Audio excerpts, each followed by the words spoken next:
Hello friends, welcome to VOWIAS. Welcome to the mains test series discussion of Vision IAS, and this is part 2 of the mains test 6 where we will discuss from question number 6 to question number 10. So let us quickly begin. So question number 6 of the test 6 is about water scarcity and water stress. So water stress, if you see, this is something which is becoming more and more complex these days. The whole of country is facing a water crisis and during various seasons. Not only India, the water stress is being faced in a lot of countries because of the climate change, because of the urbanization, and because of various reasons. So water scarcity, if you see, it is nothing but lack of freshwater resources. It is nothing but lack of freshwater resources because the function of volume of human water consumption relative to the volume of water available. So that is creating all the issue because we are using more than the available ones. Next, water stress. Water stress is lack of freshwater resources to meet human and ecological demand, and it considers the physical aspect related to water resources including water availability, water quality and accessibility, which is often a function of sufficiency of infrastructure and affordability of water among the things. So this is about water scarcity and water stress. So first of all, water stress, what are the causes of this water stress overall? Because we are not finding good quality of water, that is the fresh water, especially for human use. What are the causes? The first is this unplanned urbanization. This is one of the main cause.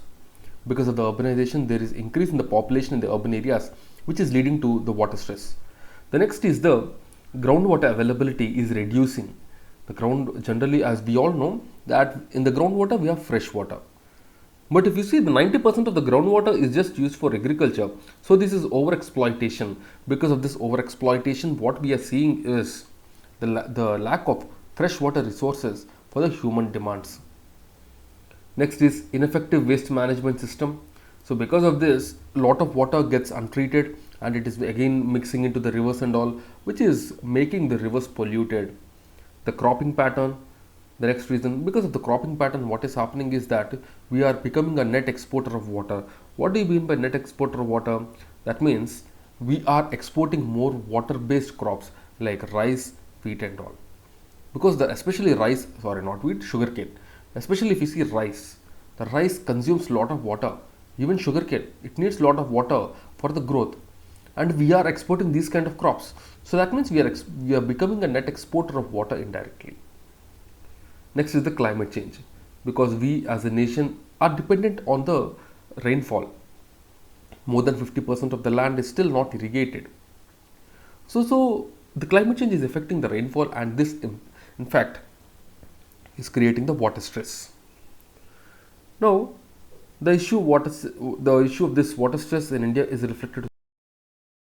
So first is India has 17% of population but 4% of the world's freshwater reserves, and this water demand, it will exceed the supply by the factor of 2 by 2030. So the demand will increase. 82% of rural households, they do not have individual piped water, and 163 million people live without access to clean water. So remember this data. This data will be very useful for you in the exam. In 1951, the per capita water availability was 5,177 cubic meters, but in 2011 census, this came down to 1,545 cubic meters. That means 70% has declined in the 60 years. 70% of India's surface water is contaminated. 20% of the country's disease burden is through water. 60% of the irrigation needs, 85% of the rural drinking needs, and 50% of urban needs, they are met through the groundwater, and this groundwater is depleting rapidly. And in India, 1996 2015 period, during this period, 19 million and 17.5 million people annually were affected by floods and droughts. So both these are there. That means there is ineffective water management overall. What is the impact of this? What is the impact? So as we have seen, it can impact us in a wide variety of ways. Basically, the health of the people will take a huge toll, because if right quality of water is not available, people will consume water that is of poor quality, like the fluoride, chloride, nitrate, and this will impact the health of the people. Also, when the good water is not available, the economic loss will be there, because health of the people will take a hit, and also the water available to the water which is available to the industry reduces. So like that, in various ways there will be economic losses, and these economic losses will be about 6% of the GDP according to the World Bank estimate. And also this water stress will impact the biodiversity, it will impact the food security, and this will also increase the interstate rivalry, like how we are seeing the Kaveri issue. So this is the major impact. Now what can be done? What can be done? The first is that making rainwater harvesting mandatory in the houses and all, afforestation including block plantation, agroforestry, and urban forestry like the Miyakavi and all. That also we can write as an example. Sustainable agricultural practices, sustainable agriculture like the use of freshwater technology, like farmer education, advisory services and all. And also on lines of American Planning Association, the state and city governments, they should consider water resource availability in a region while creating city plans and providing permits for new establishments, and restrict any developmental activities that are not sustainable in terms of water management. So because of this, one advantage is that we can have equitable development. So because as of now what is happening is, most of the constructions, most of the new buildings, they are coming in the already developed areas. They are increasing the water stress. So if this kind of planning is being followed, then what is going to happen is that the development which is going to happen in one area, it will be shifted to other areas which have less water stress, so that then because of this there will be equitable development of all areas.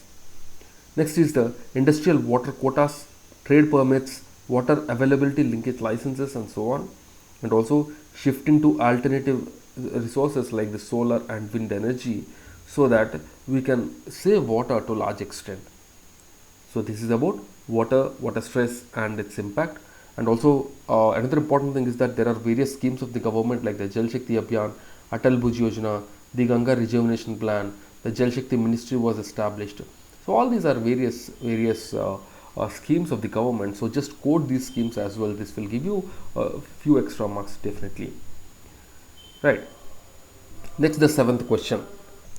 So this question, person with disabilities, is very important for us even for the mains, because this question, especially the person with disabilities, this topic is part of the vulnerable groups and it can be asked in multiple ways. Okay, so just be prepared with this kind of question. Just have a standard data and all. So if you see, about 2.2% of the population are the disabled people, and also among the disabled people 7% belong to 0 to 6 years. So the person with disabilities are especially the vulnerable group when the disaster strikes, and they experience adverse socio-economic outcomes like the high poverty rates and all. So what is the impact of the disasters on the person with disabilities? That is the main thing of this question. So the person with disabilities, they are excluded from early warning systems and evacuation process, because during the planning they are not considered, and also there is a greater risk of being separated from the carrier and also the assistive devices while fleeing from the carer, so not carrier, from the carers, that means from the people who take care of them, and the assistive devices while fleeing, and this could exacerbate the vulnerabilities. This could increase the vulnerabilities. Example, post 2004 tsunami, many people with disabilities in India, including children with intellectual disabilities, were left destitute after being separated from their family members. So this is a major issue. The next is the stakeholders and service providers in the field of disability. They confront the systematic gaps and challenges. Example, there is near absence of appropriate disability, the sensitive and disability responsive policies, and inadequate planning, etc. And also the evacuation center lacks assistance and medical services required by the people with severe disabilities. So all these are major issues. And also the disabled people, they face a lot of discrimination and exploitation even during the disaster, post-disaster and pre-disaster as well. That is also a major issue. And the UN Convention on Right of Person with Disability 2006 and the Sendai Framework for Disaster Risk Reduction, they recognize the disproportionate impact of disaster on the person with disabilities and put the obligation on the members to take concrete measures. Though India ratified, but still proper steps are not taken completely for the disabled people. The National Disaster Management Guidelines on the Disability Inclusive Disaster Risk Reduction 2019, it said that from migration to relief and rehabilitation, the guidelines consider all areas of disaster management to make the process participative for the person with disabilities. It marks the responsibilities of various ministries, departments from national to local level for carrying out various inclusive things with regarding disaster. And the National Disaster Management Plan is there, and it contains dedicated chapter on the social inclusion for more vulnerable sections of the population. And also we have the Accessible India campaign. This is to make it more convenient for the person with disabilities to access the business, to access the administrative buildings, the government buildings, the transports like the train and all. But if you see overall, the person with disabilities, apart from this, they also face a lot of other issues. They face various issues like the discrimination in the general society. They face economic discrimination, they face social discrimination and all. Even proper education and employment is also not provided for the people. The support is not there even from the government. That is also a major issue. And also when we talk about healthcare, this adequate healthcare infrastructure is an issue for all the citizens, especially when we talk about the person with disabilities. For them, the inadequate healthcare is a major concern. Because generally the cost of treatment for them is high. And also along with that, the specific services that are required for the disabled people, that is not there. And also the policy implementation, the policy framing issues are already there. We already know that. So these are the major issues with regard to the disabled people. Right. Next, the question is about the invasive alien species. These invasive alien species, if you see, they might be either plants or animals. The major issue is that these plants or animals which generally come from other area to our area, that means they invade a particular area. They come from outside that territory and they invade a particular territory, and because of this, the local biodiversity, they get impacted. The local overall biodiversity, be it the plants, animals, they get impacted a lot. Sometimes there will be even loss of biodiversity as well because of this invasive species. The plants, animals and microbes who are induced accidentally or intentionally outside their natural geographic range, which alter the ecosystem by displacing the native species. That is the invasive alien species. They have rapid reproduction, high dispersal ability, the phenotypic plasticity, and ability to survive on various food types and in a wide range of environmental conditions is the thing. The 2017 study on the global extinction said that the invasive species caused 25% of the plant extinctions and 33% of animal extinctions. So these invasive alien species, they're very dangerous in fact. Now what are the environmental impacts overall? First is, as we discussed, the world's flora and fauna, they get impacted. They are the first ones who get impacted, and there will be loss of biodiversity. And since there are no natural predators, the invasive alien species can reproduce rapidly and outcompete the local species for food, water and space, which leads to extinction of native species. Example, this lantana camera, which is a tropical American herb, has invaded 40% of India's tiger range and resulted in scarcity of the native plants. This is a huge issue for the local herbivores, the lantana, right? And the invasive alien species change the entire ecosystem. They change the biodiversity of a particular area and the wildlife, thereby altering the habitats and affecting the food chains.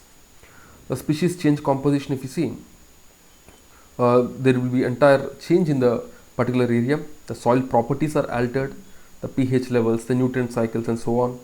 And this also reduces the overall productivity of a particular area because it reduces the productivity of the particular soil. All these things happen. And also they introduce new pests and diseases that could negatively impact the native flora and fauna as well. Now what are the socio-economic impacts? It also has a lot of socio-economic impacts. There is habitat degradation. There is this fragmenting forces of wild animals to step out of the forest into human habitations.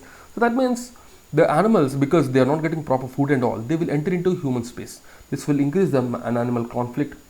They will also they also will cause the environmental damage by restricting the growth of cash crops or other plants.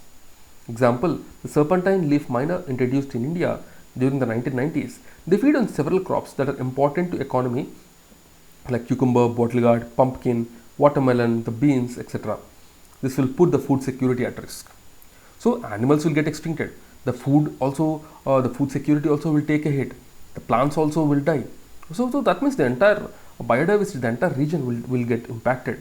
So that's why the governments have to be very careful when they're bringing a particular species to a particular area. The rapid growth of alien species make it difficult to separate the fodder from alien species. The livestock consume unadulterated fodder. The introduction of harmful algal blooms, the smoothing plants like the salvinum or predatory species like the Nile perch, they lead to this closure of several fisheries and aquaculture facilities because they impact them. These algal blooms, they kill these fisheries, they kill these fishes, they reduce the availability of oxygen, in the water. So that means the entire water system will take a hit. Next, this ninth question is on the soil pollution and the food security and the effects of it on the food security. So like all other pollution, soil pollution is something which is also a major concern for the food security, because the entire food security, or you can say the entire food production, actually depends on the quality of soil. Along with the water, soil plays a key role in the output of the agricultural commodities. So what is soil pollution? It is the addition of substances to the soil which affects physical, chemical and biological properties of the soil. The common contaminants are pesticides, petroleum products, the asbestos, the radon, the lead, chromated copper and creosote. So these are the major soil pollutants. And what is the major impact of the food security? But before that, let us see the causes of soil pollution. The soil pollution has various causes. Like just now we have seen what are the elements like the pesticides, the radon, asbestos and etc. But if you see the soil pollution, it is caused by various activities, anthropogenic activities, like the excessive usage of the plastic bags, the untreated waste they are released into the soils, the excessive usage of pesticides and fertilizers, mining, landfills, the microbeads. All of these things impact the soil at large. So the impact of the food security, if you see, direct impact. So first, it decreases soil fertility, which decreases the agricultural productivity, and therefore it impacts the food security. 3.7 million hectares of land in India is suffering from the depletion of the organic content in the soil. Leaching of nutrients due to increase in the use of fertilizer, pesticide and microbial activity leads to acidification of soil. It is detrimental for the agricultural productivity. The contact with contaminated soil, if you see, it is identified as a potential source of the food contamination due to the bioaccumulation of heavy metals, the radioactive nuclei, the persistent organic pollutants, etc. It makes unhealthy for consumption. Now, what is its impact on human health? The soil pollutants have a huge impact on the human health directly because our food comes from soil. So the soil pollutants in fact enter our body through the food chain, causing illness to appear. It causes short-term effects like headache, nausea, vomiting, cough, pain in chest and wheezing and irritation in skin and eyes, weakness, etc. The long-term exposure will lead to permanent damage of the central nervous system, depression, the damage to the vital organs like kidney, liver, high risk of developing cancer, etc. Also, the spread of antibiotics in the environment will increase the pathogenic resistance, the drug resistance of the viruses. So this will make the existing drugs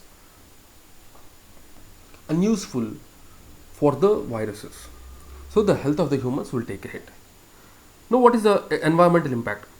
Also, the environment will get impacted because of the reduction of the soil quality. The first is the ecological balance gets affected because the plants will not grow properly. When the plants don't grow properly, the herbivores, the animals, they will have a huge impact because they will not have food. So the entire environmental balance will take a hit. The fungi and bacteria found in soil that bind it together begin to decline, which creates an additional problem of soil erosion. The volatile contaminants can be carried away into the atmosphere by winds and they seep into underground water reserves. Soil pollution can be a direct contributor to the air and water pollution as well. So these are the various reasons. Okay, impacts, not reasons, impacts. Okay. Now let's move on to the next question, the last question of the day, which is on the environmental impact assessment. This environmental impact assessment is the process of evaluating environmental impact of the proposed project, taking into consideration the socio-economic conditions, the cultural, the human health impacts as well. And both it can be beneficial as well as it can be adverse also. It is a statutory backed assessment.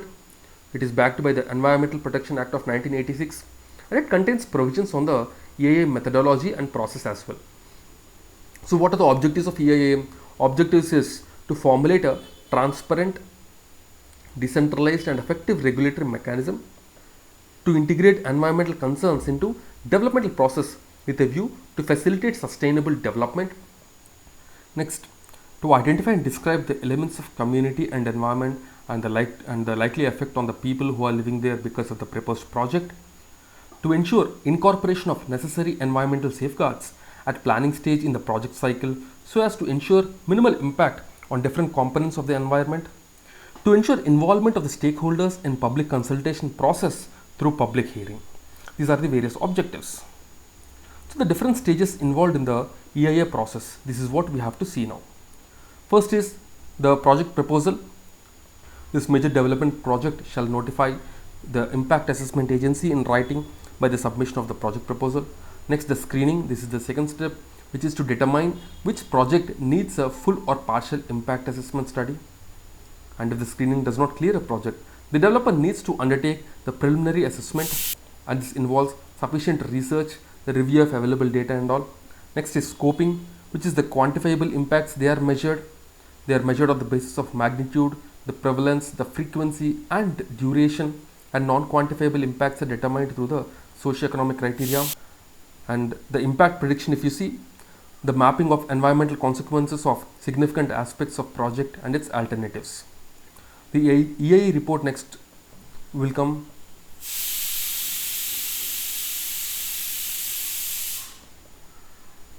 This report should provide clear information to the decision makers on different environmental scenarios without the project or with project and with project alternatives as well. And this report, it needs to be placed in the public, and this must be informed and the public must be consulted on the proposed development.